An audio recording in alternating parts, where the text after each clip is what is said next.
Hi everyone, it's great to see you. Today we are going to be doing some soil sampling so that I can mail this off to one of our local universities that then will send me an email that tells the pH of the soil and all the good nutrients or lack of nutrients that it has. So first I'm going to begin by deciding which areas of the yard that I want to have sampled. And the first area I'm going to do is our new garden here. So I'm assuming this is going to be pretty good because we put a lot of good compost and new soil in here. When you sample an area, you need about a cup of soil, and you want to take it from 4 or 5 different spots in that garden. So that's what I'm going to get started doing.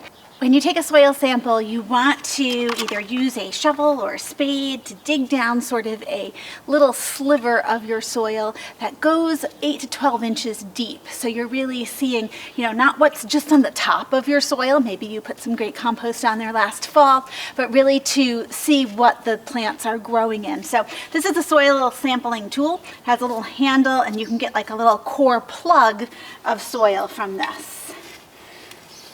Oh, it's not frozen. I tried this the other week and it was frozen and I couldn't get it. And then notice when you pull it up, you have some soil. I'm going to try to take about 1/3 of a cup from each of these areas.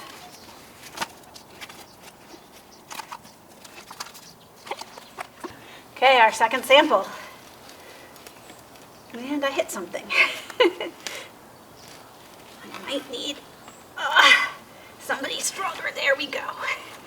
Woo! Okay. Oh, excellent.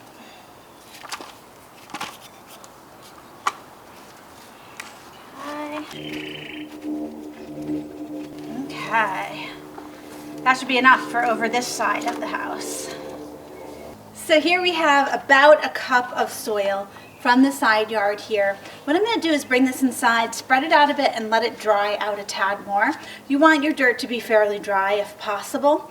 Don't, however, put it over heat. So it just needs to air dry for a day or two, and then this will go into a Ziploc bag labeled, and I'll mail it off. Now we're going to do some more sampling in the backyard. We are going to be sampling is the daylily bed that I have around the deck here. So I know this is going to be difficult because there are a lot of roots. The soil has not been the best. I believe that some previous owners had some bushes that they just grew around here, and I think they just sort of cut them off and that was it. I have tried to amend the soil, but I don't think this is going to be anywhere as fertile as our side yard. So it's a really good place for me to get an idea of what my daylilies might need added to the soil to help them grow. I also might need Dan's help to take some of these soil samples.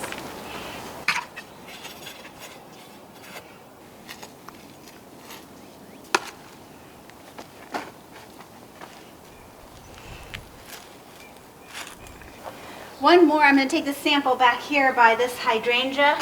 I'll be interested to know what the pH is. Oh, my little daylilies are coming up. They look so good. Oops. Don't let that happen. We'll try again. That looked pretty good. Okay, sample number 2 has been taken. The third place we're going to do a soil sample is the daylily bed that's up on my rock wall here. So when we moved in, this was covered with juniper, which we took out, but we didn't really remove a lot of the roots. We've composted over it, but boy, there's a lot that could be done with this soil in my opinion. So it'll be interesting to see how this turns up and if I can get any samples. First 3 inches are great because they're compost from fall. Soil looks pretty good. They look like I'm making little chipmunk holes. I hope all the chipmunks don't think that I'm making new homes for them to come and relocate. One last. Looks good. Okay. That was sample number 3. Now we're going to head to the front yard for our last sample. Okay, we're in the front yard now, and this is a much more mature area, as you can tell. So we have azaleas, rhododendrons, which love acidic soil. I have some of the new hydrangeas that I've planted. This is an area that I plan to focus on this year, so I'm very interested as to what this will turn up for us. Now this area I know is going to be very rooty because it had barberries here when we moved in, and I personally took them out and I did a pretty bad job of it, so this might be really tricky. Whew, that was tough. Thank goodness for Dan's help. We are going to go inside and spread out the dirt so that it can dry. We are inside. I have labeled some plates according to where we took our samples, and I'm just going to leave the dirt out here to dry for a day or two.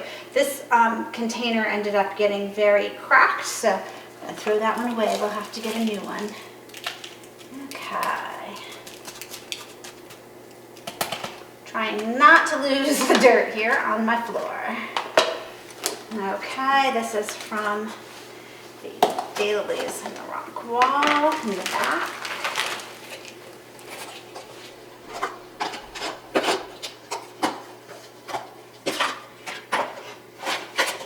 Oh, that was a much better way of doing that.